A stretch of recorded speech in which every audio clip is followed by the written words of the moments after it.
The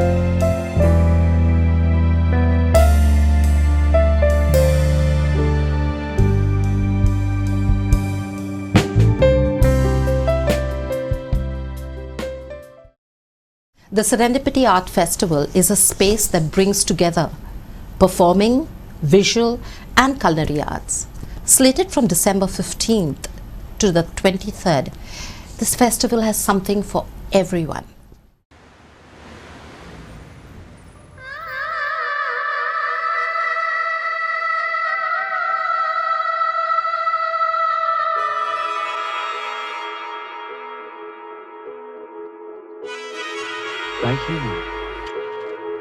आप रुक क्यों गए? गाओ ना बेटी गाओ।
Hello everyone and welcome to the Navin Times Talk from the Heart. Our guest today is Smriti Rajgarhia. She is the director and the force extraordinaire behind the Serendipity Arts Festival.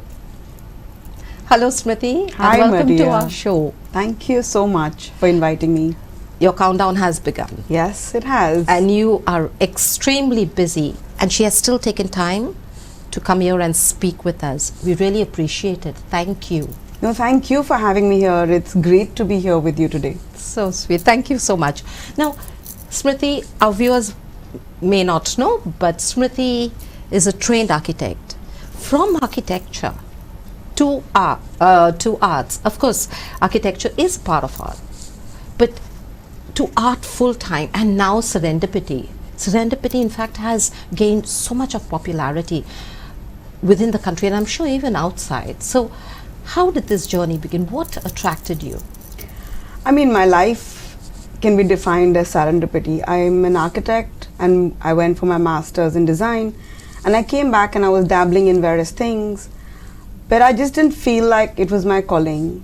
And you know how all mothers are. She said, don't sit at home, do something. So I went to intern with a collector. The first day I walked into his studio, the first painting I saw, I knew what my calling was. From 14 years at the archive to then now 8 years at Serendipity, that's been my life. And I really believe in chances in life, you know. Of course. And it is Serendipity that she is in Goa right now, and we are speaking with her. We have the pleasure of speaking with her. Now, Smriti, was there a vision when you all started off with Serendipity, which you said 8 years ago? What was that vision? I still very clearly remember the first time I joined Mr. Munjal, we decided to start a foundation called the Serendipity Arts Foundation. It's a family-run foundation. The trust is him, his wife and his daughter Shifali Munjal. They're all my patrons.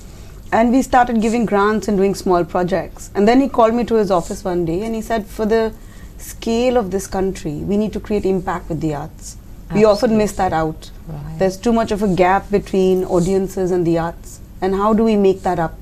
And he said, let's do something big. Let's do something that brings joy back into people's life. And then he said, let's do a festival. And I was like, my God, how can you even say that? I mean, we're giving grants here and suddenly you say, let's do a festival. But he was right. I mean, the number of people who have come up to us in the past 5 years to say, we enjoy arts now is tremendous. hopefully will make a bigger impact in the next 10 years. And the institution will survive for many decades, because we built it up with great love and care. But I think the intention was to really bring arts to the people. You just said that I hope it's going to continue. I don't think it's going to continue really, but I just think it's going to flourish. Thank you so much, It's going to Maria. expand, and Goa, since Goa is the home for serendipity, I think all our Goan people are with you, and it's going to be a bigger success than it already is. Now, you said that the vision was to bring art and culture to the people. So do you all have like themes every year for the festival? No, usually in the arts, what happens is that people kind of, and this is my personal view, people kind of work with themes which I feel limit the kind of opportunity that can be given. Every year when we invite our curators to come to the festival, themes emerge. They usually reflect the current worldviews. Okay. For example, this year the worldview is the post-pandemic world. It is about technology and the role it plays in our lives. It was advanced in time because of the pandemic. Suddenly we all had to embrace technology. Absolutely. What happens to arts with that? What happens to sustainability? I mean, the climate change is a looming crisis on us, and how does arts respond to it? So rather than us giving them a theme, we wait to see how the themes emerge.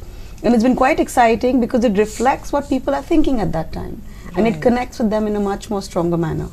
Absolutely. So you said there is no theme, and it's basically what's happening it gets at that time. translated, Yes, yeah. absolutely. So what are the changes you have seen since the pandemic? Now it's post-pandemic. Lots has happened. So right now, what is happening? What is happening in this art world? What is the feeling right now? I think everyone's very excited to come back on ground. Absolutely. I think we all felt, while we tried to embrace the virtual, to say it's fine to Zoom, I think we all realized that arts is experienced with people around you, not as little boxes on the laptop. I think that's been a huge change, where people are really pumped to come back on ground. But there have been many challenges that we faced. A lot of the troops that we work with disbanded over COVID because they didn't have work for 2 years. We're trying to bring them back together for the big stage. Opportunities for performing artists really died out. And so to be able to program a performing arts space again has been a challenge. People have moved back from cities, and how do you bring back theatre companies and troupes and dancers, especially with the folk dancers? It's been difficult on them, but we hope that this will be a seed for a lot more events to happen in Goa and in India, to say that it's time that we come back on ground, and these are the things that will provide further opportunities and development in artistic practice when we offer platforms. Correct. Where people can actually come back together. Of course. There has been another very big change in visual arts. We see a lot of technology being added. I think when people couldn't go to their studios, they had to stay at home. They started working more with film and projection. So this time when you come to the festival, you'll see a different form of visual arts. It's not what we know of. It's not just paintings on the wall. Right. It's experiential, it's immersive. You might hate it, you might love it, but I can promise that you'll have a reaction for sure. Recently we had Dr. Annapurna Garmela, who came. She's an art historian, and she came on our show. And Smriti, you're so right. She said, art is something that is so individualistic. You may look at something and for you, your perception of it is different, and for me it's different. So we are ready to love, we are ready to hate, we are ready to criticize, and we are ready to glorify it. Now, coming to curators. The curators are after you, I think it's the curators who are doing the major part of the work. So how do you choose curators? It's a funny story, I must tell you. So when we started in 2015, we decided that we didn't want one artistic vision. We wanted multiple. I think there is not one curator, again, this is my viewpoint and only mine, can adapt to the diversity we have in our country. Absolutely. We wanted people from different parts of the country, different parts of the region, who looked at what's happening and brought it into one space. The first year we actually had to, because we didn't have proof of concept, we had to go to various curators and tell them what we were attempting to do. and they all bought in. You know, people like Shubha Mudgal, Ranjit Barot, Ranjit Oskote, Dinesh, I mean, I can't name all of them, but the 14 The of list them, must be really... they supported me, they supported the team, and they said, okay, fine, you guys have never done it, but we believe in your passion. And year after year, it's almost been like a passing of the baton, right? So they make a recommendation for the next year, we seek them out, see if they have time, and then we bring them on board. It's not a very, how can I say, it's not a critical process, it's more an emotional process to see which person wants to give us that time and energy, which curator wants to do something at this scale. I think that's more important for us. So basically, is it that you send out invites and then you see Yes. who's, Yes. you know, we reach out, yes, Right. we reach out to various people.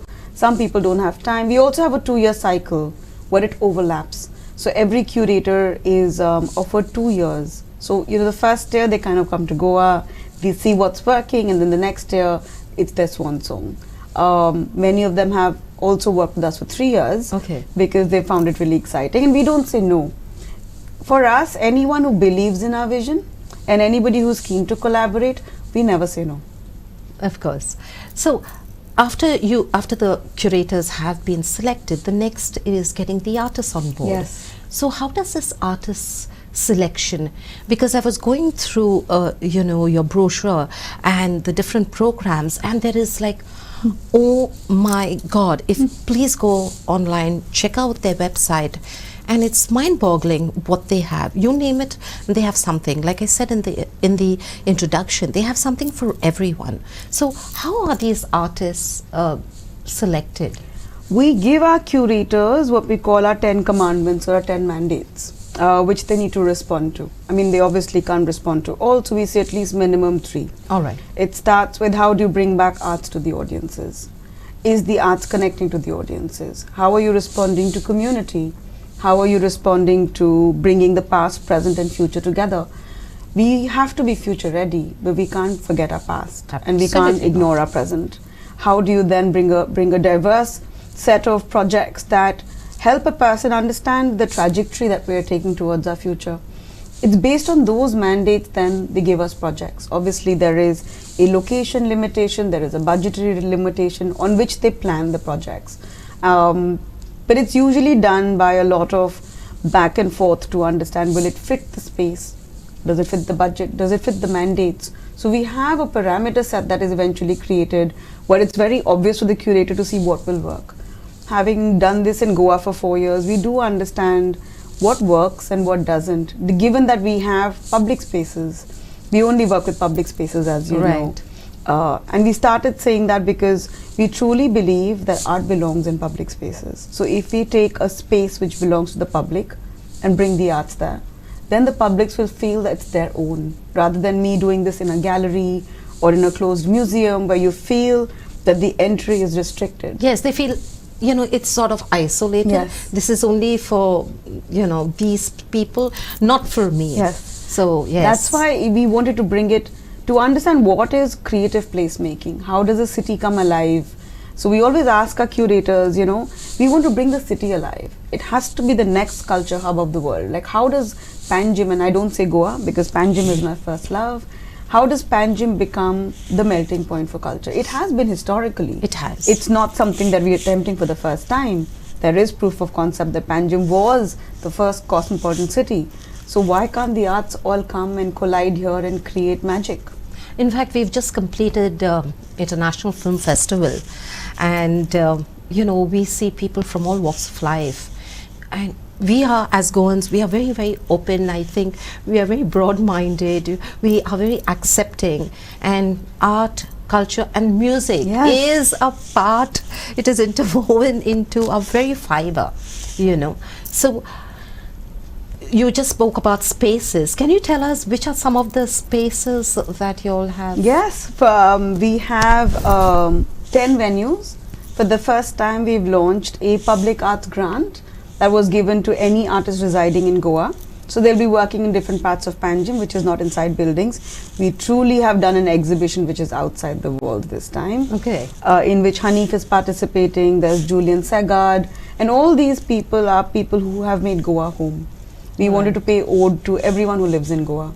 We have the old GMC complex where we have a theatre, our foundry, which is our experimental dance space, our food lab and exhibitions. We have the old excise building, which was the High Court opposite Club National, where we have our digital and tech-led projects. We have the Post Office Museum, which is opposite the new post office, where we have this fabulous project by Dr. Jain. We have the promenade that we're taking over with public projects. The art park, where you can have a really nice meal, listen to great music, or at night go for some electronic music, and so on and so forth. We also have a new venue this year, which is near the IT park in Nagali Hills, which is going to be a big arena space. That is Donna Paula, of course. Our Goans will know about it, yes. Right. As you can see from Smriti's face, voice, she's so excited, and so are we. But now it's time for a short break. Don't go anywhere. We'll be back soon.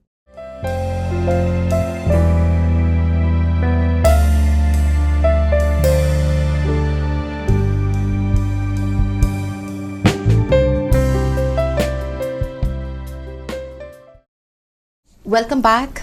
Hello everyone. We are in conversation with Smriti Rajgarhia, the director of Serendipity Art Festival. So Smriti, we were just speaking about the different venues. Like I have said, I have just checked out the website, and the programs are so many. They're so varied. Now, can you tell us what are the different categories of these programs? I mean, do you put them under names, under titles? What is it? How do you do it? It's very difficult for us to categorize everything we do, because we look at interdisciplinary spaces, which is between disciplines. This year, to make it easy for our viewers, our map is divided into shows which extend throughout the day and durational shows, so that people can make their way to the timed shows, and then they know they have leisure time to actually go to, say, exhibition for the whole day or whenever they want. We've also started something new this year, that we've started the festival at 12 p.m. in the afternoon. Which was earlier? What was it earlier? It was 10 a.m. to 6 p.m. But we realized that we were closing just before office got over, and even though it means a little bit of operational issues for us, because as you know, keeping things open late need excessive security, but we've decided to keep it open till as late as night as people come. We want people to be able to experience art when they're at peace. They don't have to rush to it. It has to be easy for the people. It has to be easy for everyone, for the artists, for us. So we've kind of taken the Goan way of life and saying, okay, 12 onwards, let's keep it easy this year. In terms of programs, we have exhibitions which are through the day. The performances and workshops are obviously timed. So there are food workshops, there are ecological walks done by Vishal Rowley. We have a public arts walk where you can go and see all the public art that we've done. Performances, theatre, I mean, you can name it. We have talks. What I would really recommend is that we have a Curate Your Own festival on our website, where you can actually go and pick and choose what you want. So you and can sort of make a schedule of your own. Can you believe that? Something so interesting and something so creative. You decide what you want to see, and they help you do that for you, right? Now, you have spoken about the different programs. However, this may be a little different from the normal questions that you've been asked, but do you also have programs for differently abled people? Because there are people like that. And what about children? Because if I want to come and have a nice evening and I have children at home, can I bring my children? Because art normally is they touch this and then you're running after them and saying, don't touch this. So is this something which is child friendly as well? Our entire festival is child friendly. We actually have an 11 to 12 in the morning before it opens for public, dedicated for children. We have tied up with the Director of Education. We've done a painting outreach where we have distributed canvases to students, and we're going to do an exhibition of students of Goa at the festival. We also have the Bookworm Trust doing many workshops in the art park for children from 11 to 12 specifically, so we can ensure their security, and after that it's on for the rest of the evening. So if you want to come and your child wants to paint, it's always available to them. In the first year when we started the festival, Mr. Munjal told us that we cannot exclude anyone. When we say that we're a public festival, we need to include everyone. Absolutely. Our attempt has been to make the festival as inclusive as we can. I know there's a long way to go for us. There are many things that we can keep adding as technology develops. This year, like every year, the accessibility program is run by Siddhant Shah, and what he's put together is a great series of workshops for everyone. And I think when I say everyone, it includes the differently abled. If you have any kind of, like for example, in 2019 we'd done a whole session on mental health. So 2019, our entire accessibility program was built around mental health. But if you realize that in the 2 years of COVID, mental health became a very big issue. A lot of us took to mandala painting, right? In the morning, my peers were coloring mandalas to calm themselves down on anxiety. Right. Art is a way to calm ourselves down. Art is a great way to figure out your own internal balance. A cousin of mine, just digressing, works with autism, and she says that what art does to autistic children is phenomenal. There was a compliment that we got, which I hold very close to my heart, and I won't take the person's name. I was sitting with Nakash, she's a Goan, and I said, have you been to the festival? She said, yes. I love serendipity. And I said, why? She said, my son is autistic. He sees serendipity and the colors the way we don't see it, and he waits for it every year. And that's what makes serendipity for us. Absolutely. I agree with you. It adds color, Smriti. It adds color to Panjim. It adds color to our lives as well, because there's so much to explore. In fact, we had Dr. Margaret Lobo on our show last time. She is a music therapy teacher, practitioner, and she said, for people who are differently able, especially for those people, art, music is a tool to connect with the world, which sometimes they feel it has cut them out. So I agree with you, and again, we are so happy to host Serendipity. We are taking all the credit and the compliments that come with it. Now, to my next question is, you said that you have invited schools, and there are going to be school children who are participating. Do you all do this every year? Do you all, invite all the schools and Yes, we colleges? do. This year we've also worked with Don Bosco to paint one of the walls and do a community painting with the students there, which represent oneness. I think, sorry to go back to this, we can't forget that COVID happened. I think post-COVID we all understand that community, empathy, understanding the other person's story has become such an important narrative in our lives. It is. And so we work with Don Bosco for a wall painting, which is now coming up right now. So if anybody is going towards Don Bosco, please go, pick up a brush and add to it. It'll be great. We also, every year, Mr. Zingre has been very kind from the director of education, where he does understand that students love seeing art. They might not get to see the kind of technological interventions, the international artists on a normal day. So he has been very happy to facilitate sending students from around Goa to come and see what we're doing at Panjim. So actually we're inviting, so we also take credit, we feel we're from Panjim and we're inviting all of Goa to Panjim. Of course. Your behalf. Yeah, thank you so much. And Smriti, you said that, you can take a brush and go and paint that. I mean, it's amazing. Can we really do that? Yeah, the artist is there, and one part of the wall is a community wall, and there will be an announcement, and if you want to go and add some color to it, why not? So the next year, can schools, colleges approach Serendipity and say, listen, we would like to, so all those who are listening in the past to be, let's make this all-inclusive. Let's give our children the opportunity that Serendipity is offering us. Right now, art appreciation.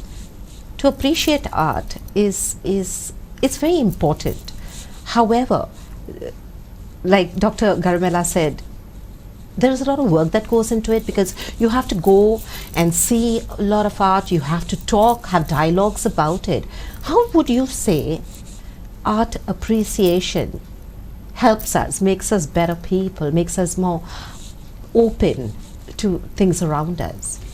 There is you know, we talk about verbal communication, right? There is a non-verbal communication that happens through the arts that we might not be able to understand or pragmatically assess how we are absorbing it. Right. I think I am the person who I am because I lived with art in that go down for the collector for so many years. I think just looking at the art, there was a non-verbal sense of me changing as a human being. I think the more you see arts, the more you kind of become open. I don't know how to put it in words because it's so non-verbal. I mean, arts changes you in ways that you can't potentially put in words. Right. So I feel it's very, whether it's good art or bad art, it's not about judging the quality of art. It's about exposing yourself to non-verbal communication that comes through the arts. Actually, we are all the time communicating non-verbally. We don't even realize it. But art, like you very rightly said, you know, is very important. And it's, I think we all should, especially Goa, we have so much of art around us. Like even our homes and our windows, some of them. Yes, the shell windows, they're beautiful. You know, some of us take it for granted, I know. But you know, when somebody from outside comes and says, "Oh my goodness, this window looks so beautiful," then you look at it with different eyes. So I think we just need to open ourselves to that. Actually, you know why Serendipity is successful is because Panjim is full of art. We had a canvas which was ready to build on. Right. If we had to do this in any other city, it would not have the same impact. It's the underlying value of arts and culture which is embedded in Panjim through its history that makes Serendipity successful. I'm sure. I'm sure. Now, my last question, I know you have to rush back. She has a lot to do. It's countdown, like I said. So this year, the festival is looking at reaching out, starting something new. Can you tell our viewers what exactly is this what is that objective that you're working towards this year?